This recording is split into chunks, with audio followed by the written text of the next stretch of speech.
የዝምታ ጩኸት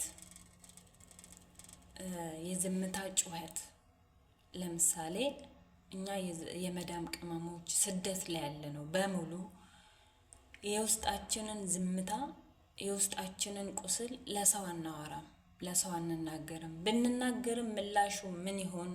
ወይ ይጠሉናል ወይ ያገሉናል። ብቻ ብዙ እኛ ከመናገር ይልቅ መልሳቸው ምን ይሆን የሚለው ነገር በጣም ስለሚያስፈራን ብዙ ጊዜ በውስጣችን ነው ዝም የምንለውና ብንታመም እንኳን በሽታችንን ለሰው አናወራም፣ ለአሰሪዎቻችን አንናገርም። ምክንያቱም ለአሰሪዎቻችን ብንናገር አሰሪ ምን ትለኛለች፣ ወይ ወደ ሀገሬ ትመልሰኛለች፣ ወይ ከደሞዜ ትቆርጥብኛለች በሚል ዝም እንላለን። እና ይሁን በቃ የከፋ ደረጃ ከደረስን በኋላ ብቻ ነው ለሰው የምናወራው። እና ለሰው ብናወራው ራሱ ከተጎዳን በኋላ ለሰው ብናወራው ራሱ ተሰሚነታችን በጣም ትንሽ ነው፣ ዝቅ ያለ ነው።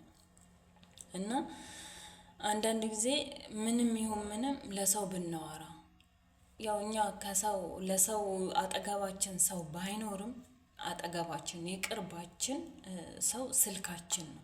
እኛ ለስልካችን እናወራለን፣ ስልኩ ደግሞ ለህዝብ ያወራልናል ማለት ነው። የዝምታ ጩኸት ተሳዳቢ አንደበት፣ ሰሚ አልባ ጆሮ፣ ጽልመት የወረሰው ትርጉም አልባ ኖሮ፣ ከተስፋ ጉልላት አሽቀንጥሮ የሚጥል ትንፋሽ አሳጥቶ በቁም የሚገድል፣ ወላፈኑ የሚፋጅ የስሜት አቀበት፣ ሌላው የማይሰማው የዝምታ ጩኸት። ያው የኛው የስደተኞች ጩኸት ማለት ነው። ውስጣችን ይጮሃል። ለሰው ብናወራ ግን ሰው ለኛ ያለው ምላሽ ለኛ ያለው አስተያየት በጣም ዝቅ ያለ ነው። እና አንዳንድ ጊዜ እኔ የማወራው ከራሴ ላይ ያሳለፍኩት ላይፍ የኔኑ ላይፍ ነው።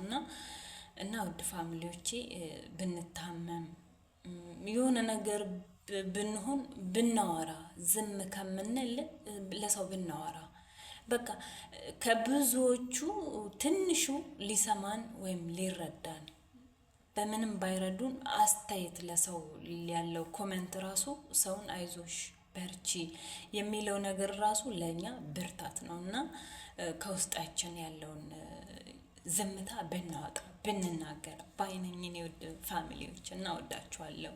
መልካም ጊዜ ይሁንላችሁ። አመሰግናለሁ። ባይ ባይ።